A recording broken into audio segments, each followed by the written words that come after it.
because an inlet manifold I bought arrived today, I thought I'd do a little video on 180 manifolds, inlet manifolds, and the flow, big port, small port, blah, blah, blah, blah, blah. So you got an idea. So let's start with the small port stuff. Well, actually, let's start with showing you the difference between the small and big port. That's a small port with a big port gasket on it. These are big ports. I mean, side by side, I think you can tell the difference. It's fucking huge. I mean, it's a small port gasket, that's a big port gasket. It's a lot. Regardless though, my car, making well over 500 brake, is on stock small ports. Will it make more power at exactly the same boost if I went to big port? I'm sure of it. Will it make more power if it was making, say, 400 brake going to big port? Maybe, but not much. Any less than 400? Nah, proven, don't really happen. I wouldn't go to big port until, personally, at least 400. And maybe more if I was looking for like maximum torque and response or whatever. But mine's still small port, and yeah, made 514 on the dyno. You would have said a million times how fast it is, and it wasn't the limit. We stopped when we stopped because it was like, Bill was like, yeah, I think that's plenty on stock pistons.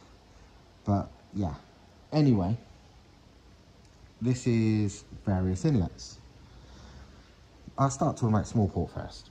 Okay, so this is a Chinese copy of the dial-back inlet manifold, which is in itself a copy of the Skoda World Rally Car inlet manifold.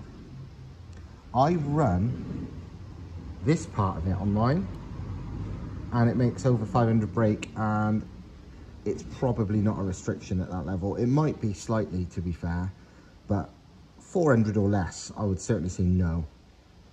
And you know, the benefits of a twin plenum inlet outweigh the downsides at that level. I don't run this part though, because this part is quite long and quite thin. For a World Rally car, where they're running a maximum of like 300 and, they say officially 300, but it's not, it's about 330, and it's all about the torque. They make like 500, 600 pound-foot of torque depending on the spec. You know, they don't need big runners. And from some Badger 5 testing a long time ago on a car making, I think it was about 420, this inlet manifold actually lost a bit of power versus a standard small port. And I mean, standard small ports are proven capable at well over 500 anyway. But I reckoned it was the runner size. I had no proof of that, but as soon as this arrived, when I bought it, it was like, yeah, the runners are a bit skinny. And I've got this little internal measuring tool. It's not perfect because obviously it can't reach all the way, but you can make some decent estimates with it. And the answer is, while a small port inlet manifold has got runner sizes about the same area as the port, it's difficult because I'm using a calculator that estimates an oval, or you could do an estimate of a rectangle, but it's neither really. But it doesn't matter because they're all the same basic size, or basic shape, sorry, and I'm using the same basic calculator. So while in reality I'm using an oval one, and I think this would probably be, I think more or less area. It wouldn't be quite the same. It'd be near enough though. So this is still an apples to apples because I'm using the same calculator and these are the same shape. If one was oval, you know, one wasn't this shape. If one was fully oval or one was fully rectangle or something, it'd be bullshit. But they've got the same sort of radius and all that, so I think it's fair. Anyway, a small port gasket, as in if it was gasket matched to a small port, which, I mean, these basically are, not far off. But yeah, if you gasket matched it to a small port, so realistically the biggest you can go without fucking with your gasket. I was coming up with 8.6 square centimeters. This one, the ports, while they are a straight shot, there's no lumps or bumps, unlike everything else, which I'll show you in a moment. No lumps or bumps, but it was coming up at only 6.8 square centimeters. So it couldn't flow as much as the ports could. This one, it's a yes and no. At the top, it gets much wider. I mean, not the very top, that's taking a piss, but sort of near the top, it was almost 12 square centimeters, so way bigger than the port. Unfortunately, if you can see, look where the lump for the injector is. This one hasn't got that. This is a straight shot because the injectors are further back. This has a restrictive part there. And at that point, I'm not, obviously it's a funny shape, so I'm counting it like it's the same shape as the port. So, and that actually goes right down to 6.6, so slightly less than that. But that's not really true because, like I said, it's not that small all the way. So in reality, I don't know the difference, but it's going to be not a million miles off that. But, you know, regardless, it's still smaller than the port. So, yeah, I would say this is less restrictive, but not by a lot. Probably the combination is, this has got slightly longer runners too, because although this is the end of the runners on this one, that's not really the end of the runners on these. This is where, on these, it goes big. This bit onwards is huge, but really the runners are in there, so it's about an inch longer. So the fact that these seem to stay that smallest for longest, whereas this one does go about that small, but only for a moment, is probably why this flows a bit more. But regardless, this can still do plenty. It just wasn't designed for lots. I mean, this wasn't designed for lots either. It just happens to. But this was deliberately designed for less. So there's your answer. But this part, I mean, I've run over 500 on it, so you know, whatever. This is a stock big port inlet. I've cut it off because I was actually test fitted this to the V6, a big port 2.8 V6, and yes, it's a direct fit, same gaskets, same flanges, same everything. But anyway, side by side, you can probably tell the difference. The ports on this they're the same length, it's the same basic design, but they are genuinely way wider all the way down. They do taper off, but they do get thicker, so it's one of them. So, a gasket matched big port, so all the way to this, without enlarging this at all, it works out to be 13.2 square centimeters. I worked it out as. Again, it's not really 13.2 because that was a oval calculation or an ellipse, whatever, same fucking thing. But it's still an apples to apples because of the test I'm doing. So the big port itself, after the flange, generally at some of its smaller parts, it was 11.7. So a bit less than what the gasket can do, but more than the small port can do, as you could imagine, because look at the size of the bloody thing. At its biggest, as in much closer to here, obviously, again, I didn't do it where it really opens, but it gets, what it does, it kind of gets fatter there, gets rounder.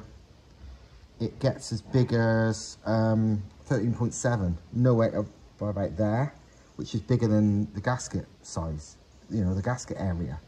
So yeah, it can flow a lot more. But just like this one, it's got the bumpy area. It doesn't last for long, but it's there.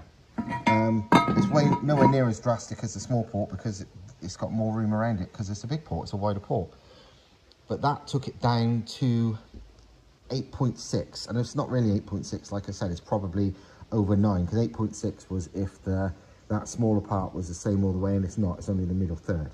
But even 8.6 is as much as a small port gasket match one will flow anyway. So big port, definitely, clearly, even using the standard one better. This is a standard one cut, this is it from the other side. So yeah, this is good. How much? Don't know, but it's good. This is an NA big port. I used this, but a small port version. Cut and welded like that. You can see it in my previous videos if you look. Like that on my engine to make a short runner, fairly big diameter inlet. On this one, again, you've got the lump, but they're not very bad at all. And once again, where is it again? Here we go. So at its smallest, so where that lump is, it's still 9.8, so better than the OEM manifolds, well, the OEM turbo manifolds. The lump isn't as drastic, you can kind of tell. But yeah, it flows better than they would. Whether these are enough, you can argue about that all day long, but this one is the best in that way. It goes to, it's about 12.5 just in there, which again, you know, because this, you can see it's shrinking down. About its worst, it was, sorry. At its worst, sorry, ignoring the lump, it was about 10.8. So looking at my thing, in that regard, it's a bit worse than the big port there. So this is what I mean about it's kind of swings and roundabouts in many ways. And this, I measured, this is different because it's of a circle, so I could at least measure that. That works out to be 12.5. So it's not at all restrictive. That's like nearly as good as the end of here. And only slightly more than, well, slightly less, sorry, than the gasket itself can do. So, yeah, I would say, yeah, it's difficult to say. I mean, this is definitely more of a restriction than this, but it's because of the runners stay thin. I mean, this isn't a lot better, and it can do over 500. The argument between what's better, this and this, there's not much in it. This is longer though. This is shorter. There's a lot of argument to be said that the longer something is, the more restriction it is, you know, for any given diameter, for any given area. So you could argue that this being slightly smaller in some places, but being fucking half the length potentially, could be better. You can, there's no hard and fast rule. I'm not gonna fucking bullshit you like some companies trying to sell stuff, trying to say, you know, oh, this is definitely better because of this, because none of these cunts have ever proved it. Literally, I'm giving you more info here than 99% of these inlet manifold makers and so-called experts would give you. They just tell you, oh, it's best, and that's the end of it. Whereas I'm giving you numbers that I've worked out, and I've got no bias here, because I'm not selling you shit, because I don't make or sell any of this. I'm just telling you from my experiences and my measuring. And anyway, onto this one. This is what I've just bought. It's an SPA turbo one from Brazil. I bought for two reasons. I wanted to do, I want a big port inlet because I want to go big port on this when I get a chance, because it's going to massively increase the power, I'm sure of it. Not only because I think small ports are a restriction, but I finally, at the level I'm at, I'm pretty sure the twin plenum inlet's a restriction too. So I bought this. I bought this though, not because it's the best one or any of that shit, because I don't like any of them. Well, I like this one, but it's too restrictive. All the other aftermarket inlets, I'm not a fan of. This one I bought because it's already 8 injector, and I want to run 8 injectors because I want to run a dual fuel setup. And also, it's fucking cheap. It's SPA turbo stuff's good. I mean, I'm running their exhaust manifold. It's perfectly good, and for the money, it's a fucking bargain. But would I run it like this? No, because just like almost all of them, I don't like the design. It's not terrible, don't get me wrong, but it's not brilliant. To be honest, most of these inlets you buy, the design is because they have to fit in the engine bay. And to be honest, you know what I think is the best flowing inlets by the looks of it? The Audi A4 and Passat ones, the longitudinal ones, because they haven't got length issues, fitment issues, so they aren't this shape. They are the inlet, you know, the throttle body's there. It goes out that way. The problem with most of these, including the standard one, although at least the standard one, it is on purpose. Look at the angle of the throttle body. And you know why that is? So it gets okay flow to that one. On, you know, whereas most of them, and obviously twin plenum inlet, that's why I wanted a twin plenum inlet, because most of these inlets, they have terrible priority for the flow. And this one's pretty fucking dog shit too. But they have to, because they're trying to put the throttle body where it would fit in the engine bay. Me, I don't give a shit. I'm going to cut out my bulkhead, because this wouldn't fit, I don't think, on mine anyway. This certainly wouldn't. The standard inlets do, but this is actually longer, so it don't fit in MR2 without, like I said, we made a amalgamation of this one and this one, which made it about that length, and it fitted. I'm pretty sure this won't fit. I've not checked, but I don't care, because I'm not going to do it, because I don't like this design.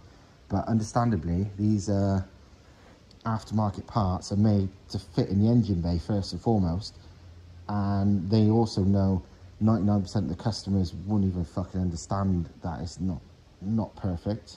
And anyway, even if they know it's not perfect, obviously they're not going to say that in a fucking advert, but if it isn't perfect, but what choice you got? Like, if it isn't perfect, so it ain't going to fit. I've talked about it a lot over the years, but why equal flow plenums make such a big deal, or make such a big difference on boosted applications, is because he has been fucking forced in, and it doesn't naturally just go where it's being sucked, because it's not being sucked, it's being blown. So, like, when it's NA, when it's off boost, generally, this one, because it's nearest, no matter what, on just a normal style inlet manifold, this one gets the most air. On boost though, generally, because the air goes as far away, you know, it wants to go in a straight line. So it fucks off to here. So suddenly, this is the richest one, and this is the leanest one on boost. And off boost, it's the other way around. Because no air wants to go all the way there when it's NA, it just go here. That is why 99% of inlet manifolds on boosted cars are tapered in. I'm sure you've noticed the shape before. If they've got the throttle at one end, they taper in. And that is, you know, I'm sure a lot of them is just because one's copying the other and they don't really understand. But the reality is because they're trying to get a bit less air to there, because otherwise it would be even worse. To make it a little bit more equal. They're almost never equal. It's just, most of these inlets are just not. Unless you've got some kind of equal flow plenum, then it's damn it close. But this, with the throttle body here, this is the worst, because obviously it tapers in, yeah, but look at the angle. Throttle body, and then it literally within what, an inch has to take a 90-degree turn. Do you think any air is going to want to do that versus going to every other one? Is it fuck? This throttle body position is shit, but they have to, because it ain't going to fit in the fucking engine bay otherwise. You know, again, see, I know it said about throttle body angle. Look what Audi did, what Volkswagen did, whoever the hell made this manifold as standard. They, for no reason, as in certainly not for fitment, the throttle body is angled like that a little bit. So it gives a little bit more priority for the first runner. If it was dead straight or that way, it would be even worse to there. But it's not. It's quite clever. It's certainly not an equal flow inlet manifold, but they've tested it, clearly. It was designed like that. They're not fucking stupid. But this is not ideal. Don't get me wrong, this will no doubt, mate, you know, you could do a fucking 1,000 horsepower on this, you can do whatever. But I'm talking trying to get equal flow, and the more equal you can get it, the less tuning issues you're going to have, and the less likelihood you're going to blow shit up. So equal flow, you know, it's a big deal. It helps a lot. You know, people wonder why my shit don't blow up. It's not because it's the most expensive parts or the fanciest parts. It's because I think about stuff and I try and make things work. Just bolting on stuff, it might make the maximum peak power, but it might not fucking be as happy there. Do you know what I'm saying? So so what we're going to do with this, like I said, even though it wouldn't fit in a normal engine bay, and it sure as fuck wouldn't fit in there, I'm going to cut out the bulkhead like we have to on the VRs anyway. And we're going to, Thomas, not me, he will cut off here, because if you look inside, it's fucking good in there. The ports are gigantic, like huge. They just get bigger and bigger and bigger. There's the ports themselves far outflow the ports there. Do you know what I'm saying?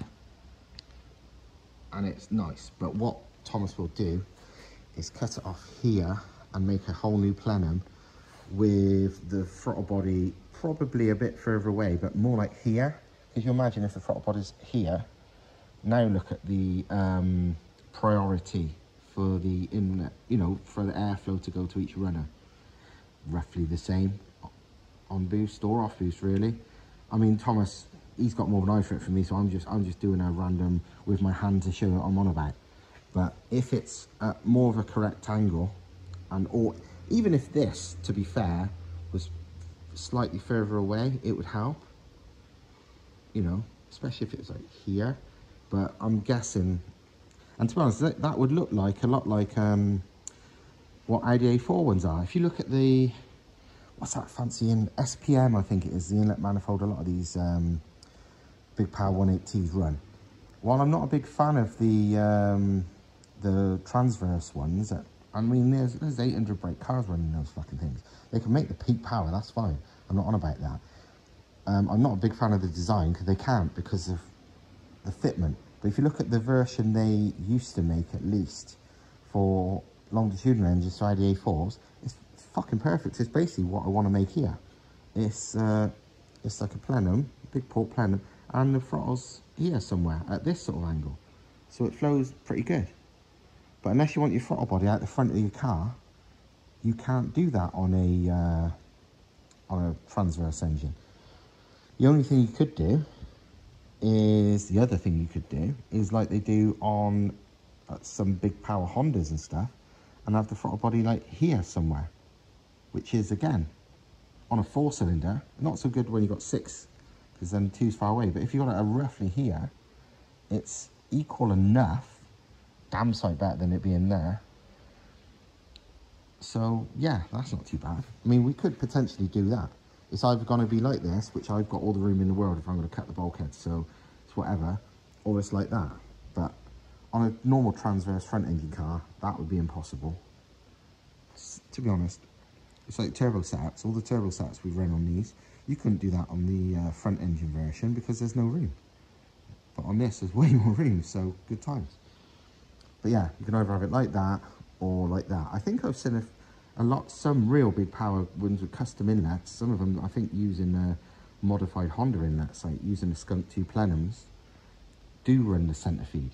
But it won't run again with the standard boost pipes. It won't run with the standard nothing. So you just got to deal with that. But yeah, that's my little inlet manifold story for you, and why I've got all this on the table. And yeah, hope you like that bit of tech. Like I said, it's not fucking an exact science, but I'm giving you an idea of what is what with these things. They're all good. Standard's good. I mean, if money was no object, if money was no object, and I was wanting maximum response and spool and this, that, the other, I'd run a small port inlet. Well, this small port inlet, not a normal one. Normal one's fine. I mean, I'm running a standard small port on this, and this is going to be about 350, because we know these can do well over 500, and they flow fairly equally. This is slightly more restrictive, but in my opinion, a better design. I reckon up to about 354, I would happily run this, even with these skinny ass runners. Beyond that, I would want to, if I wanted to run that, I would have to make a hybrid, which is what's on that. But if I was building for over 450, and if I could, I'd probably just go big port from the off. Probably not a big port standard manifold. You would either get the standard one, and because look, it's quite a nice design. You cut the plenum off, and then make a new plenum using this as a start, or even like the guy in New Zealand who's building this car's ace. Oh, what's his fucking YouTube channel? I'll put it in the link. He watches this. He'll be kicking me for forgetting his name. I follow him. There's a New Zealand guy, and he's fitted a 180 to his using a HX52, and he's got a front mount, same as me. I like his ideas. He does the same. He thinks about shit like I do. And anyway, what he's done is he's cut this off, a big port in there, pretty much all the way to there, it's all the way around here. So he's basically using these as trumpets. And I haven't, as I'm recording this, I've not seen it finished, but I presume he's going to make a plenum from slightly lower down. So these are genuinely will be trumpets inside the plenum when it's done. But either way, it's a fucking good idea. But yeah, above 450, especially above 500, I would just go big port. You don't need to go fucking mental like this, because like I said, nearly all of them are a compromise anyway. So I wouldn't spend a lot of money making a compromise. I would fucking do something else. I mean, the standard big port has only got a plenum about that big, so I don't think I would worry about going big port until I had a different plenum. But I don't like any of the stock plenums either, so it's fucking your argument. But yeah, this is good, just not for big power. This is good, and it can do 500. It's just not as nice actual plenum design, in my opinion. This is awesome, but you end up without plenum, so you need to make it custom. Otherwise, it's a bit of a waste of time. And this, or any other aftermarket manifold, will flow the fucking earth, but that is dog shit. And like I said, NA manifolds, they're rare as rock and roll shit and aluminium. Most of them are plastics. You have to find them. But if you can find one, they are good for cutting and welding to something else. Because these, you know, if you can find one, these cost like fucking 20 quid. They're good as a base to make something custom and better than all the standard ones, and potentially better than most of the aftermarket ones too, for no money. But yeah, this one comes with the rails as well. Look. Again, the rails are nothing special, but they will fucking work. So yeah, good times. Hope you like this completely unscientific and inaccurate but correct swearing filled tech video by me. Like and subscribe. Or should I do that in fucking shitty shorts? Do they say, if you don't love your family, don't like and subscribe. If you love your family and don't want them to die in a horrendous fire, you must like and subscribe. It's like, what the fuck, you stupid cunts. Anyway, bye-bye.